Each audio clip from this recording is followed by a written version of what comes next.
millionaire grandson showed up one day and asked, "Grandma, is the $8,000 I send every month helping you?" I smiled weakly and said, "Sweetheart, I have to choose between eating and taking my medicine." He froze. The color drained from his face. What happened after that changed everything. Stay with me until the end and comment the city you're watching from so I can see how far my story travels. I stared at the small bottle of pills in my trembling hands, counting what was left for the third time that day. 7 pills. 7 small lifelines standing between me and the sharp, heavy pain that lived in my chest. The label on the bottle read cheerfully, "Refill by March 15th. But that date had passed 5 days ago.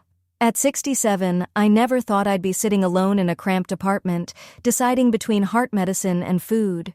My Social Security check barely covered rent, and pride kept me from asking anyone for help. But pride doesn't fill an empty stomach or calm a racing heartbeat. I placed the bottle next to an envelope stamped "Final Notice" in angry red letters. The electric company didn't care that I lived on a fixed income. They just wanted their payment. A sudden knock made me jump, spilling my half-cold tea. Through the peephole, I saw a tall figure I hadn't expected, my grandson Jasper. 28 years old, confident, successful. He hadn't visited in months. "Grandma Harriet," he said with that same warm energy he'd had since childhood. He looked like success itself, sharp suit, perfect hair, a calmness that comes from never worrying about bills or meals. "Jasper, sweetheart." I tried to smile and straighten my worn cardigan. He hugged me, and for a brief moment I allowed myself to pretend everything was fine. "I was nearby for a meeting and thought I'd visit," he said, scanning my tired face. "You look pale, Grandma." "Oh, just getting older." I waved it off. "Let me make you some tea." But when he glanced toward the kitchen, his expression changed. His eyes landed on the line of pill bottles arranged neatly on the counter. "Are you taking care of yourself? That looks like a lot of medication." I laughed softly. "The doctor says I need them. Getting old isn't for the faint of heart." He sat down on my old couch, his gaze moving around the small room, the faded furniture, the humming refrigerator, the pile of unpaid bills I thought I'd hidden well. Then his voice softened. "The $8,000 I send every month, it helps with all this, right? The medicine, the bills, everything you need?" I froze. "The what?" "The money," he repeated. $8,000 a month, for almost 2 years now." The room started spinning. $8,000, every month. "Jasper," I whispered, "I haven't seen a single penny." His face drained of color. "I've been sending it to Avalon for your care. She told me you needed help with medical costs, groceries, utilities. She's been handling it. For 2 years, I'd been rationing pills, skipping meals, shivering through winter nights, while someone else lived comfortably off my pain." Jasper's hands clenched into fists. "She said you were too proud to take money directly from me," he said quietly. "She told me you were doing fine, that everything was paid for." I sank into my chair, my body heavy with betrayal. Avalon, my daughter-in-law who called me every few weeks to ask about my health, bringing cookies and smiles. I'd trusted her completely. "She visits sometimes," I murmured numbly. "Always so kind." Jasper stood, pacing near the window, his reflection sharp in the glass. "Grandma, I've been sending her $8,000 every month. That's $64,000 in just 8 months. She said it still wasn't enough." He turned to me, eyes bright with disbelief. That day I realized love and trust can be stolen just as easily as money, but the truth always finds its way to the surface. My God. What has she done? The words hung heavy between us, thick with disbelief. I thought back to every moment Avalon had mentioned Jasper being too busy to visit. Every time she'd sighed about how expensive things had become when I said I was struggling. Every gentle pat on my hand as she told me she understood how hard it must feel to be forgotten. She hadn't just taken money, she had taken my connection to my own family. She'd made me believe I was alone, while convincing Jasper she was my guardian angel. "I have to choose between food and my heart medicine," I said quietly, my voice shaking. "I haven't eaten properly in days. And I wear my winter coat inside because I can't afford the heat." Jasper's composure broke. He pressed his palms to his eyes, his shoulders trembling. "I thought I was helping you," he whispered. "I thought Avalon was taking care of everything. She sent me photos, groceries she said she'd bought for you, receipts for medicine she said she'd picked up." The cruelty of it left me breathless. She hadn't just stolen, she had built an entire illusion. Groceries probably for her own family, prescriptions that weren't mine, photos staged to prove her fake kindness. "She's been playing us both," I whispered, my stomach sinking like stone. Jasper wiped his eyes, his grief shifting into something sharper. "Grandma," he said firmly, "this ends today. I'll make sure you get every cent you were supposed to, and she'll answer for what she's done." Relief washed over me, but beneath it was fear. If Avalon had deceived us for 2 years without either of us noticing, what else was she hiding? What other damage had she done that we hadn't discovered yet? As Jasper began making calls, I caught sight of my reflection in the window, an old woman who looked small and forgotten. But something in my eyes had changed. The hopelessness was gone. In its place burned determination. Avalon had underestimated me. She saw an aging woman, quiet and powerless. She was about to find out how wrong she was. The next morning, Jasper arrived with a briefcase, dark circles under his eyes, and the hardened expression of someone who'd spent the night uncovering ugly truths. He'd called earlier, his voice tight. "Grandma, gather every document you have. Bills, statements, anything." Now my kitchen table looked like a case file. Overdue notices, medical bills marked payment required, bank statements showing balances that never rose above 2 digits. Jasper sat across from me, opening his briefcase. "I've been on the phone with the bank since 6 this morning," he said. His hands trembled slightly as he pulled out a thick folder. "Every transfer, every receipt she ever sent, it's all here." He spread the papers across the table, each page a piece of the truth. "Look at this," he said, pointing to a line on a statement. $8,000 sent 8 months ago to a special account Avalon said was created just for your care. She even called it the Harriet Care Fund. He showed me fake paperwork complete with account numbers and routing details that Avalon had sent him to make it look official. I leaned forward, staring at the numbers that represented help I never received. "Where did it really go?" I asked softly. Jasper's jaw tightened. "Her personal checking account," he said. "Every single penny." He flipped through more pages, his voice growing colder with each word. She'd wait a few days after each transfer, then move the money around, some to credit cards for luxury shopping, some to a savings account she opened secretly. That one word secretly cut deep. Avalon hadn't just stolen from me. She'd betrayed her own husband's family. She'd lied to her stepson. She'd broken every bond of trust she ever had. "There's more," Jasper said, pulling out his phone. "Look at these messages she sent me." He scrolled through screenshots, his face tight with anger. "Here's one from last Christmas," he said, reading aloud. "Harriet is doing so much better thanks to your generosity. She refilled her medicine and bought a nice warm coat. She's so grateful but too proud to tell you herself." The words felt like blows to the chest.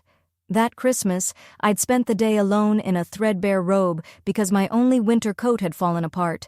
I'd eaten canned soup because I couldn't afford a real holiday meal. Jasper scrolled again. "Here's another from February. Had to take Harriet to the doctor today. Her heart condition is serious, but we can afford a specialist now. She keeps saying she doesn't know what she'd do without family." I pressed my hand against my chest, feeling the irregular thump that had worsened over the long, cold months when I'd skipped doses to make the pills last longer. "I haven't seen a doctor in over a year," I whispered. My God, what has she done? If you enjoy true family dramas, hit subscribe and drop the city you're watching from in the comments so I can see how far this story travels. Jasper pressed his phone down and reached across the table to take my hand. "I've been getting my prescriptions from the emergency clinic because I can't afford a cardiologist," I told him. His hand was warm and steady. Mine was cold and trembling. He looked at me with a new kind of sorrow. "Grandma, She fabricated an entire story, he said. She made me believe you weren't only okay, she made me think you were actually thriving because of the money I sent. I replayed Avalon's visits in my head with fresh, terrible clarity.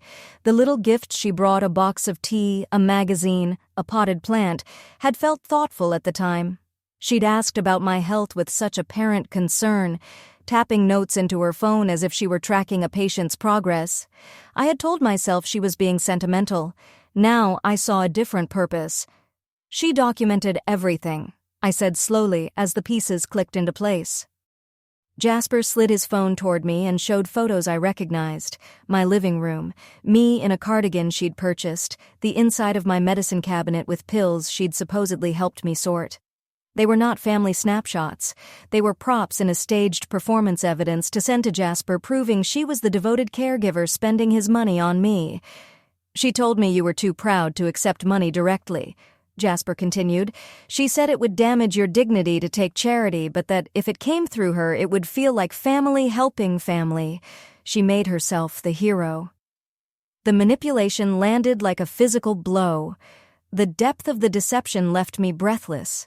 Avalon hadn't only stolen money, she'd stolen my relationship with my grandson, my sense of being cared for, my hope that family still mattered. She'd let me believe I was forgotten while presenting herself to Jasper as my devoted guardian. When Jasper called Avalon that night to confront her, the reply he got made my skin crawl. She asked if you'd been making things up again, he said, the words barely audible. She suggested your memory might be failing. You were confused about the money. Even red-handed, she tried to make me the problem. A cold realization set in. She had planted these seeds of doubt long ago. Every gentle correction when I misremembered something, every mention of my forgetfulness, had been groundwork to discredit me if I ever questioned her. The level of planning was chilling. Jasper squeezed my hand. She underestimated how much I love you, he said.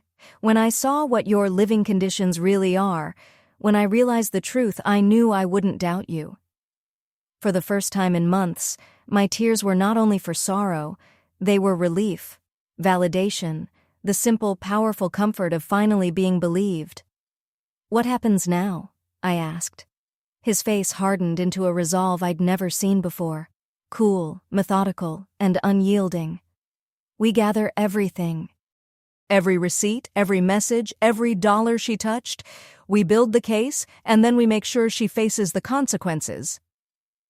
Even as hope took root, a trembling thought nagged me. If she'd been this calculated about money, what else had she lied about? What other damage had she done that we hadn't yet uncovered? At that moment, Jasper's phone buzzed. He read the message, his face going pale, then showed me the screen. It was from Avalon. Harriet called me very confused this morning about money that doesn't exist. I'm worried her condition is getting worse. Maybe it's time to consider assisted living. Her audacity was staggering.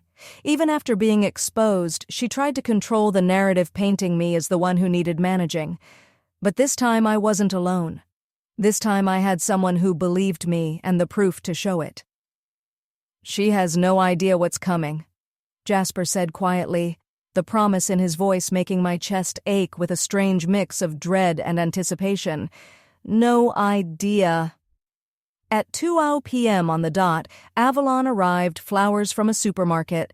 The same practiced look of worry she'd mastered over 2 years of deception, completely unaware that we'd already started to unravel everything she'd hidden. If you're still watching, make sure you're subscribed and tell me in the comments which city you're watching from. I love seeing how far these stories reach.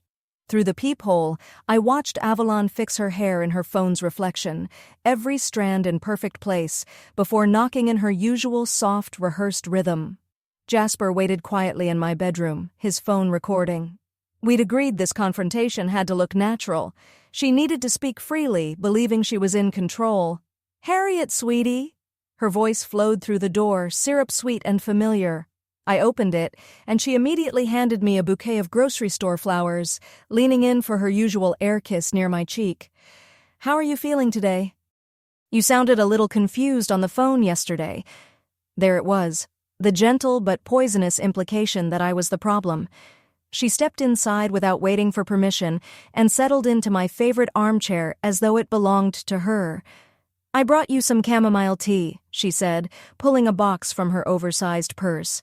"You know how you get when you're anxious. Sometimes our minds play tricks on us when we're stressed about money, don't they?" I kept my voice calm and shaky, playing the part she expected.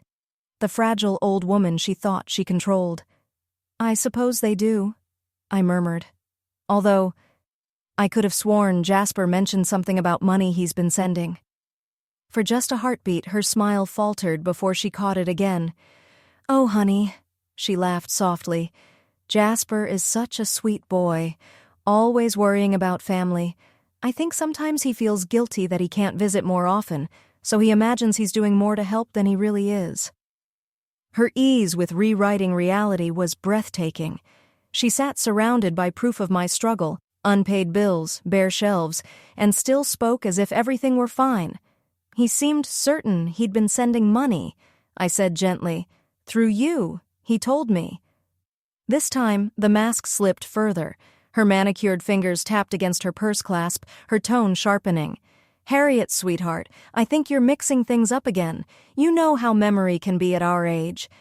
She was 42, yet she said our age as if we were peers, as if pretending closeness could disguise the insult. "Sometimes," she added softly, "we want something to be true so badly that we convince ourselves it is." I sat across from her, studying the woman who'd dismantled my life behind a perfect smile. Every detail, her voice, her posture, the carefully measured concern, was performance. "Maybe you could call Jasper," I suggested, "just to clear things up." Panic flashed in her eyes before she smoothed it away.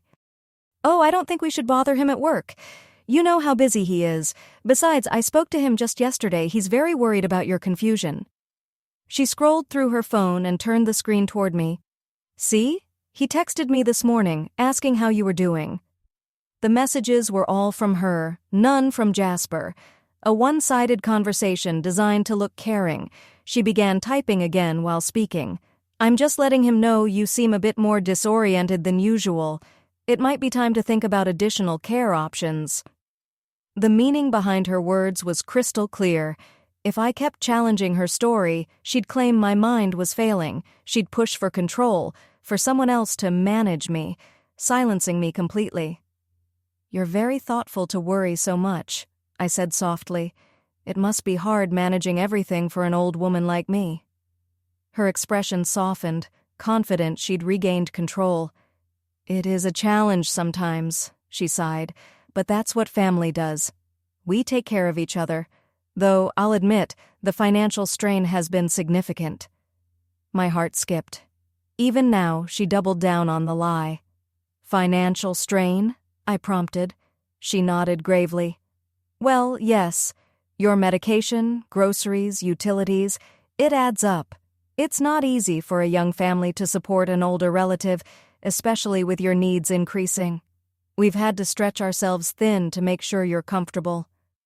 I stared at her, at this woman calmly claiming she was sacrificing for me while sitting on the money she stole. "How much would you say you spend on me each month?" I asked. Avalon hesitated, calculating. She needed an amount generous enough to sound believable, but not enough to expose the truth. "Oh, it varies," she said finally. "Some months 6,000 or 7,000, especially when you have medical emergencies.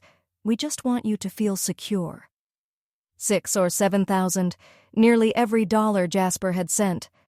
She'd stolen with precision, leaving just enough room to make her theft appear reasonable. "That's very generous," I replied. "Though I don't remember any recent emergencies." Her smile tightened ever so slightly, the first visible crack in the mask she'd worn for years. If you're just joining this story, hit subscribe and tell me where you're watching from. I love seeing how far these stories travel. "Well, that's part of the concern, Harriet. You've been forgetting quite a lot lately," Avalon said, crossing one leg over the other with practiced ease. "Last month, when I took you to the cardiologist, you seemed very disoriented afterward." My stomach tightened. I hadn't seen a cardiologist in over a year. She was inventing entire appointments, rewriting my medical history as if she could will her lies into truth. "I wish I could remember that visit," I said softly. "Could you remind me what the doctor said?" For the first time, she looked uncomfortable. Her manicured fingers picked nervously at the edge of her purse. "The details aren't important, sweetheart," she said quickly. "What matters is that we're monitoring your condition closely. The doctor was pleased you're receiving proper care." She was improvising, hiding behind vague words. But she held on to the central lie, that she was paying for my care, the noble guardian managing my health. "I'm so grateful," I said in my frailest tone. "I don't know what I'd do without you looking after me." Avalon's smile returned, smooth and confident. "That's exactly what I told Jasper," she said brightly. "You're so dependent on the support we provide, it would be devastating if anything disrupted that system." There it was again, a threat disguised as compassion. She was reminding me that if I questioned her, I risked losing the help she pretended to give. "Though I do worry," she continued, lowering her voice like she was sharing a secret, "about what might happen if Jasper's business situation changes. Young men in demanding careers, you never know how long success lasts." A chill crept up my spine. She was already planting excuses, laying the groundwork for when the money stopped coming. "Jasper's business is unstable?" I asked. "Oh, not unstable," she said quickly. "Just competitive, high pressure. You know how these young entrepreneurs are? They burn out fast. I just want to make sure we have a backup plan for your care in case his finances ever change."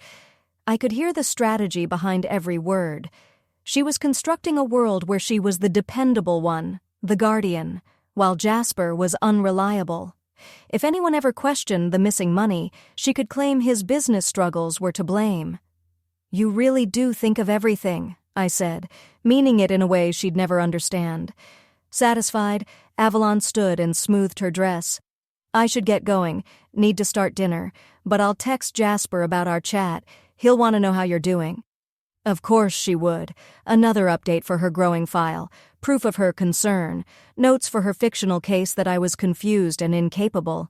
"Thank you for the flowers," I said as she reached for the door, "and for everything else you do." "Of course, sweetie, that's what family does." She paused, hand on the knob. "Try not to stress about money, okay? Thinking too hard about finances can make the confusion worse. Just focus on staying comfortable and let us handle the complicated things." When the door finally closed, I sat in silence. Avalon hadn't just repeated her lies. She'd expanded them, layering new threats and fake memories over the old ones. The bedroom door creaked open. Jasper stepped out, his face pale with fury. "Did you hear all of that?" I asked. "Every word," he said, raising his phone. "Medical visits that never happened. Fake expenses, and threats to call you confused if you fought back." His voice shook with restrained rage. "She's not just a thief, Grandma. She's a predator." I nodded slowly. Strangely, I felt calm. "She's done it for so long, she believes her own stories." "Not for much longer," Jasper said coldly. "We have everything we need to expose her." He scrolled through the recording, cataloging each lie, and I felt something I hadn't felt in years: vindication. Avalon had revealed herself completely, and she didn't even realize she'd walked right into our trap. The confrontation was over, but the reckoning had only begun. 3 days later, Jasper returned carrying a thick manila folder and the look of a man who hadn't slept. He placed it on my kitchen table as carefully as someone handling evidence from a crime scene. "Grandma," he said quietly, "I need you to sit down for this." His tone was calm, but there was weight behind it. "What we found goes beyond money," he continued, "much deeper than either of us imagined." I sank into my chair, bracing myself. I had thought we'd already uncovered everything, every lie, every missing dollar. But as Jasper opened the folder, I realized this story was far from over. If you're still watching, don't forget to subscribe and comment the city you're watching from so I can see how far this story reaches. The stolen money, the fake medical visits, the manipulation, all of it had already felt unbearable. But the look on Jasper's face told me we'd only uncovered the surface. "I hired a private investigator," he said quietly, opening the thick folder. "Someone who specializes in financial fraud. We traced every transaction, every message, every lie Avalon has told over the last 2 years." He laid out neat stacks of papers across my kitchen table: emails, bank statements, phone logs, the anatomy of deception. "It started with this." He handed me a printed email dated 3 years ago, 6 months before the theft began. The sender, Avalon. The recipient, Marcus Chen, family care coordinator. My hands trembled as I read her words aloud. "Marcus, we discussed the elderly care situation. H is becoming more isolated and probably won't notice small discrepancies in financial management. She's already showing confusion about bills and medication. J is very busy with work and trusts me completely. I think we can proceed with the plan we discussed. Let me know what documentation you'll need." I felt my breath catch. "Who is Marcus Chen?" Jasper's expression darkened. "A man who doesn't exist," he said. "The account was created by Avalon herself. She sent these messages to her own fake email address, building a paper trail to make it look like she was consulting a professional about your care." My mind reeled. 3 years ago, I'd been healthy, independent. She'd been planning her scam long before I ever needed help, preparing to exploit a crisis that hadn't even happened yet. "There's more," Jasper said, pulling another sheet from the folder. "She created an entire fake company, Chen Family Services, a professional website, fake letterhead, even reviews from satisfied families. All fabricated." He handed me printed screenshots. The site looked real: smiling seniors, comforting taglines, glowing testimonials. It was an illusion built to make Avalon look like a responsible caregiver working with licensed professionals. "When I started sending money," Jasper continued, "she'd forward me detailed reports from that fake company, updates about your medical appointments, grocery deliveries, cleaning services, even photos." I felt my stomach twist. I remembered those pictures: me sitting in my chair, my medicine neatly lined up, my refrigerator nearly empty. I'd thought she was just being sentimental. In reality, she'd been staging evidence for her fraud. "The groceries she claimed to deliver," I said slowly, "I never saw them." "Because she bought them for herself," Jasper said flatly. "Same with the prescriptions, the medical equipment, the house repairs. Every receipt she showed me was for her own expenses." The scale of it took my breath away. Avalon hadn't just stolen, she'd constructed an entire false world to justify her theft, a world where she was the hero and I was the helpless old woman she cared for. But Jasper's tone changed, low and heavy. "That's not the worst part." He turned a new page: phone records, message logs, emails. "She wasn't just taking money, Grandma. She was isolating you, cutting you off from everyone who might have helped." My blood ran cold. "What do you mean?" "Your neighbor, Mrs. Peterson, she tried to invite you to her granddaughter's birthday party last year. Do you remember?" I frowned. "No, I never got an invitation." "Because Avalon intercepted it." He slid an email across the table. A message exchange between Avalon and Mrs. Peterson. "Mrs. Peterson, I'm afraid Harriet isn't doing well. Social gatherings overwhelm her now. Please avoid inviting her to events. It's too upsetting for her condition." The words blurred as I read them. Mrs. Peterson had been my closest friend for 15 years. When she stopped visiting, I'd thought she'd simply drifted away. In truth, Avalon had destroyed the friendship, portraying me as fragile and unstable. "Your cousin Janet in Portland tried to send you a care package last Christmas," Jasper continued, his voice hardening. "Avalon contacted the shipping company and had it returned. She told Janet you'd moved away and didn't want any deliveries. Then she emailed her, saying you'd asked not to receive packages because they confused you." I pressed a shaking hand to my chest. Janet, my last living relative besides Jasper. I'd wondered why her calls stopped, why her letters ended. "How many people?" I whispered. Jasper's jaw tightened as he flipped through the folder. "Everyone, Grandma." Every single person who cared about you. She built a campaign of lies, convincing your friends, your family, even neighbors that you were declining mentally. She wanted you completely isolated, so that no one would ever question her control. The words echoed in the quiet apartment. I felt hollow, grieving not only the money she'd stolen, but the years of trust, love, and connection she'd methodically erased. If you've stayed with me this far, make sure you're subscribed. And tell me the city you're watching from. This story is about to take a turn no one saw coming. Jasper slid another stack of papers toward me, a detailed log he'd compiled himself. Dozens of intercepted messages, blocked invitations, redirected packages, fake updates sent to family members. Avalon had made herself my self-appointed guardian, controlling every connection I had to the outside world. She told people you were developing dementia, Jasper said quietly, that you were paranoid, even hostile toward visitors. She painted herself as the devoted daughter-in-law, sacrificing everything to care for an increasingly difficult relative. The cruelty of it stole my breath. She hadn't just taken money, she'd taken my friends, my independence, my very sense of self. She'd built a cage out of kindness and convinced everyone that it was for my own good. Your doctor's office even has a note in your file, Jasper continued, anger tightening his voice. She called them 6 months ago, claimed she was your caregiver, and told them all medical communication should go through her so you wouldn't get confused. That was why the clinic stopped calling me directly about appointments.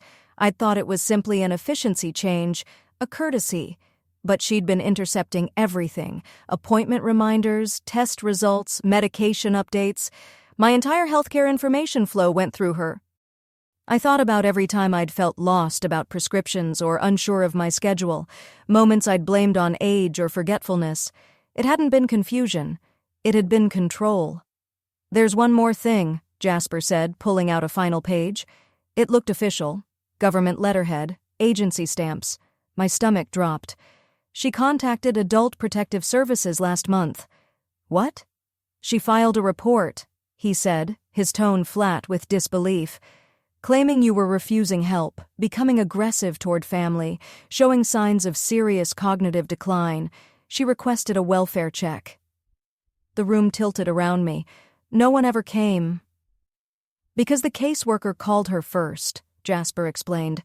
As the listed family contact, she told them everything was fine, that you were now receiving proper care. She even submitted documents proving it. He slid the report toward me. My eyes caught on the words. Subject appears malnourished and confused, living in unsafe conditions, refuses assistance from family, requires immediate intervention before situation worsens. It was my life, my real struggles, twisted into a weapon. She'd stolen my stability and then used the consequences as proof that I needed saving. She made herself the solution, Jasper said quietly. If you'd ever tried to expose her publicly, this report would have been her shield. She could point to it and say you weren't credible.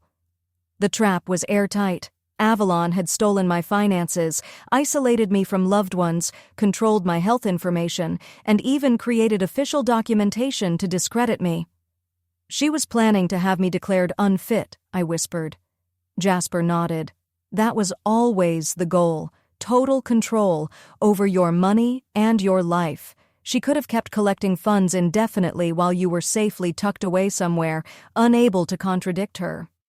I sat in stunned silence. This wasn't mere theft. It was a systematic destruction of my existence, carried out with precision and patience. But as the shock faded, something sharper took its place, cold, focused, unforgiving. She made one mistake, I said finally, my voice steady. What's that? She underestimated both of us. She thought I was helpless and you were naive. Jasper's mouth curved into a grim smile. She has no idea what's coming. No, she didn't. But she was about to learn that when some people are pushed too far, they don't just push back. They dismantle everything standing in their way. Over the next 2 weeks, Jasper and I became partners in the most purposeful project I'd taken on in years. We met every day at my tiny kitchen table, spreading documents across its surface like battle maps. "We need her to hang herself with her own lies," Jasper said as we refined our plan. "No shouting matches, no public scenes. Just quiet, careful exposure until her own story collapses under its weight." The beauty of our plan was its simplicity. We would give Avalon exactly what she wanted, full control of the story, and let her build on her fiction until she couldn't keep it straight anymore. "Phase 1, I said, checking the first line of our list. "I become the confused elderly woman she's been pretending I am. If you're still here, don't forget to subscribe and tell me where you're watching from. I love seeing how far these stories travel. It turned out to be easier than I'd expected to play the part." During Avalon's next visit, I greeted her with exaggerated confusion. I asked the same questions twice, sometimes 3 times, pretending to forget what we'd just talked about. I brought up imaginary conversations with neighbors who hadn't spoken to me in months. Avalon was delighted. I could see it in the way her eyes brightened as she reached for her phone. "She's much more confused today," she murmured into her voice recorder. "She's asking about money that doesn't exist and repeating the same questions. I think her condition is worsening." I watched her capture photos, make notes, whisper updates, every action confirming exactly what we wanted her to believe. Within an hour, she sent those recordings to Jasper, adding that we might need to consider care options sooner than expected. Each message, each exaggerated concern, became evidence of her eagerness to declare me incapable of managing my own life. "Phase 2, Jasper said during one of our planning sessions, spreading new documents across the table. "We let her build on her own lies until she can't keep track of them." He began requesting detailed updates from Avalon about my care. "What prescriptions are you helping Grandma manage? Which doctors has she seen lately? What new medical equipment did you purchase?" Avalon, confident that her story was untouchable, answered in elaborate detail. "The cardiologist wants to raise her dosage," she texted him one evening after one of our performances. "The physical therapist recommends a walker with better stability. I've also arranged weekly blood pressure monitoring at home." None of it was true. No appointments, no equipment, no therapist. But she reported it all with the calm authority of someone who'd never been questioned. Every new invention added another layer to a story that could no longer stand up to real verification. Meanwhile, I was quietly rebuilding the life she'd tried to erase. I called Mrs. Peterson, the neighbor Avalon had cut off from me. "Harriet!" she exclaimed. "Oh my goodness, I thought you didn't want company anymore. Your daughter-in-law said you were having memory issues." I called my cousin Janet in Portland. "Janet, why did you stop sending Christmas cards?" Her voice trembled. "I tried, Harriet. I sent you a package last year, but it was returned with a note saying you'd moved. Then Avalon called me. She said you were struggling with confusion and that contact upset you. I felt awful. I thought I was making things worse." Each conversation peeled back another layer of manipulation, and with every revelation, my sadness hardened into resolve. What once felt like isolation now became evidence. Each broken connection, each intercepted message, a brick in the wall of her deceit. By week 3, Jasper was ready. "Phase 3, he said. "We let her think she's winning." This was the hardest part for me. I had to listen as Avalon, convinced of her own triumph, spoke with feigned sorrow about my decline.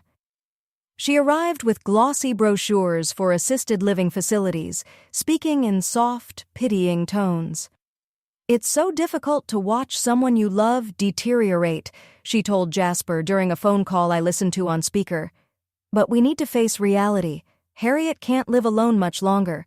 She's becoming a danger to herself." She scheduled tours of memory care homes, just in case.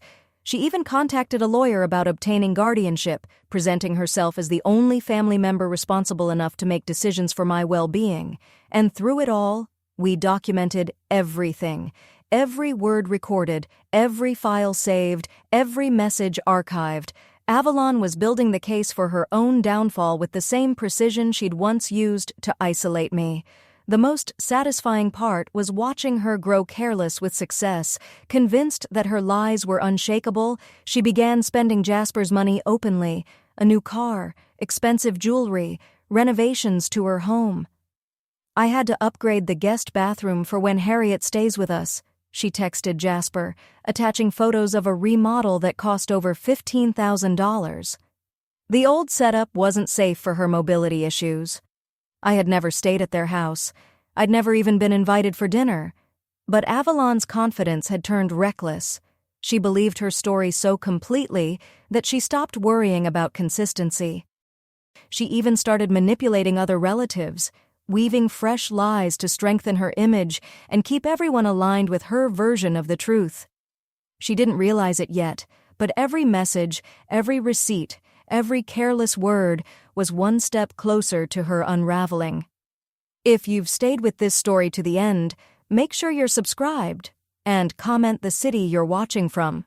What happens next is something Avalon never saw coming. Avalon's confidence had grown to dangerous levels. She began reaching out to distant cousins and old family friends, people I hadn't spoken to in years, sending long, heartfelt updates about my declining condition. "Harriet's situation has become quite challenging," she wrote in a group email. "We're doing everything we can to keep her comfortable, but the emotional and financial strain is overwhelming. Any thoughts or prayers would mean a lot." Several relatives responded with offers to help. Avalon graciously accepted, on my behalf. Within weeks, she'd created a small network of sympathetic donors, sending money directly into her personal accounts. What had begun as simple theft had become a full-scale fraud operation. She wasn't just stealing, she was running a campaign, exploiting sympathy, turning my supposed vulnerability into her personal income stream.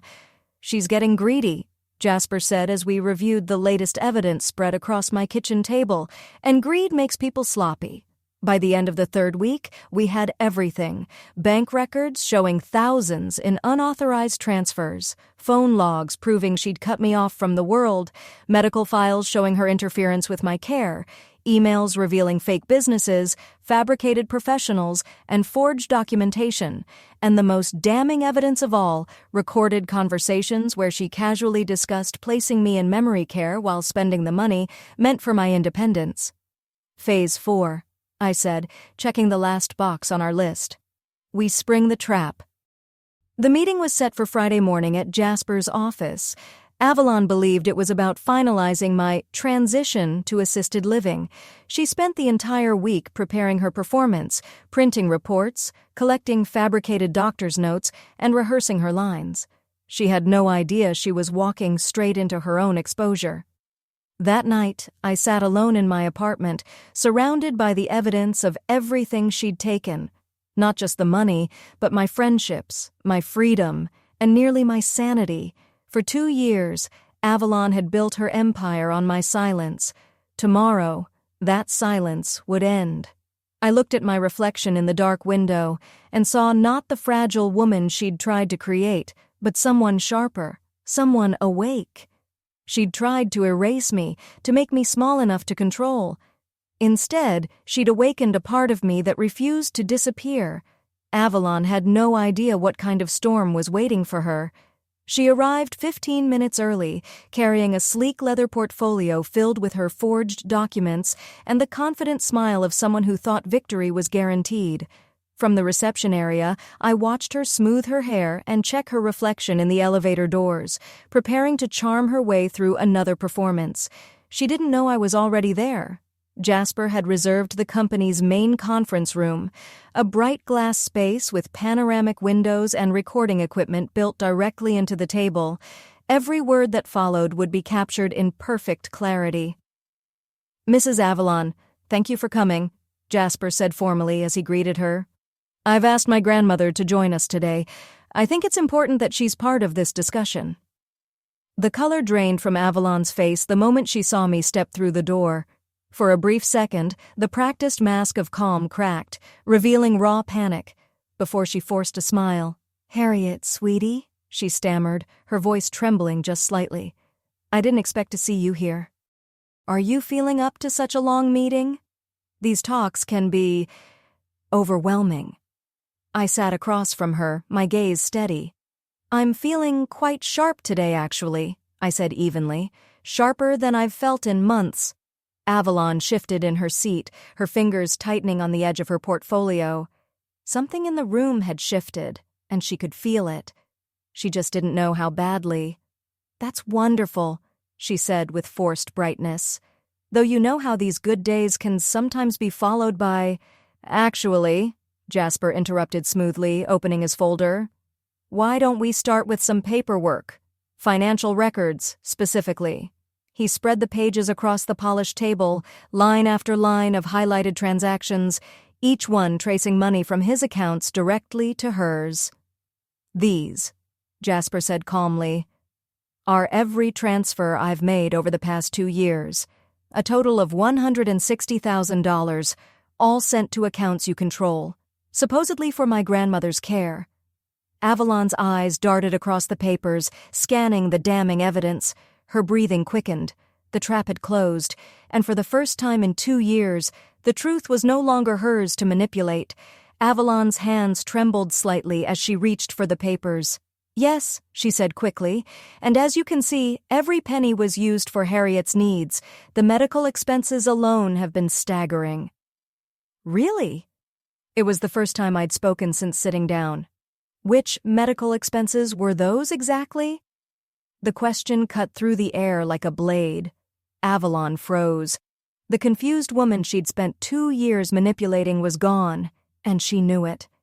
Your cardiologist visits, the specialist consultations, the prescriptions, she stammered, all the care we've discussed. Jasper slid another folder across the table. These are records from her actual doctors, he said evenly. No specialist visits in the past year. No cardiologist consultations, no prescription changes. In fact, her physician notes that you intercepted all medical communication, preventing proper care. Avalon's perfect composure began to crack. A sheen of sweat glistened on her forehead. There must be some misunderstanding, she murmured. I have documentation of everything.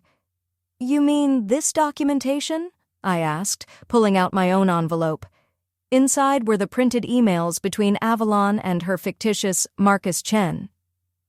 The fake caregiver business you invented, I said, the website that doesn't exist, the professional references that lead to disconnected numbers.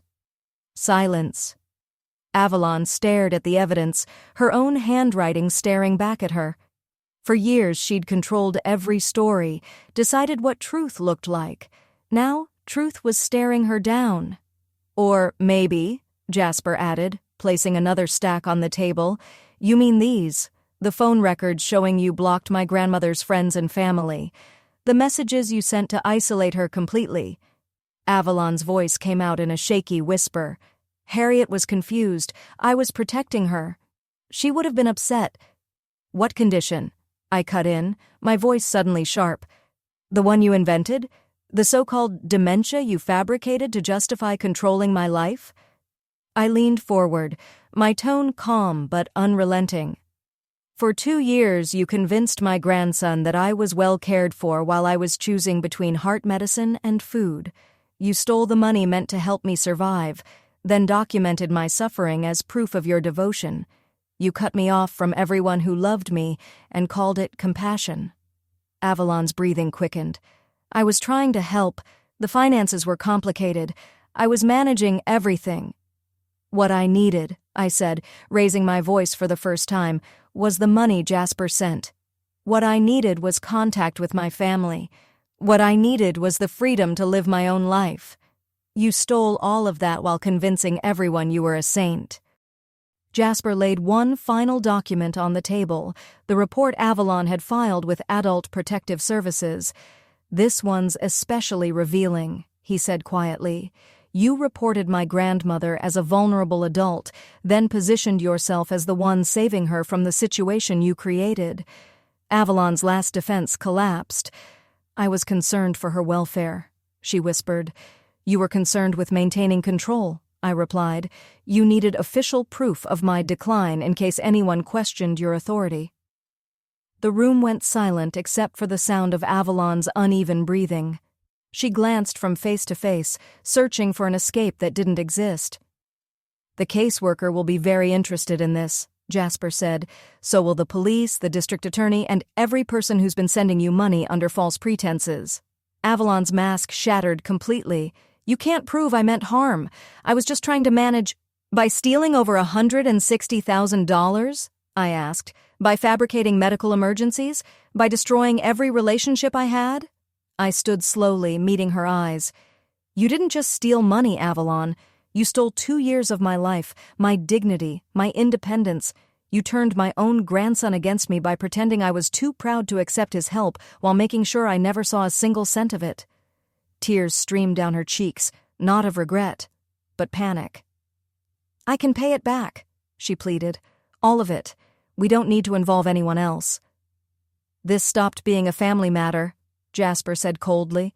The moment you chose to destroy someone's life for profit. This is now a criminal matter. I reached into my purse and placed another envelope on the table. These are letters from everyone you told to stop contacting me, I said. Friends, neighbors, cousins, all of them. I opened the envelope and scattered the letters across the table, their handwritten words fluttering like pieces of her collapsing empire. They're all visiting this weekend, I added calmly. They want to see for themselves just how confused I really am. Avalon stared at the letters, her face draining of color. Her carefully constructed story, the one she'd built to make herself the hero, was about to collapse in front of every person she'd deceived. We're not asking for anything, I said, my voice steady and final. We're telling you what happens next. You'll face charges for financial fraud, exploitation, and mail interference. You'll be exposed to every person you lied to, and you'll lose everything you stole, with interest. I leaned across the table, my gaze locked on hers. But most importantly, I said softly, you're going to learn that no matter how tightly you think you can control someone, truth always finds its way out. I'm curious about you, the people who listen to my stories. What would you have done if you were in my place? Have you ever trusted someone who betrayed that trust? Share your thoughts in the comments. And if you'd like more true-life stories with endings that no one sees coming, tap the videos on your screen. They're some of the channel's favorites. Thank you for watching, and I'll see you in the next story.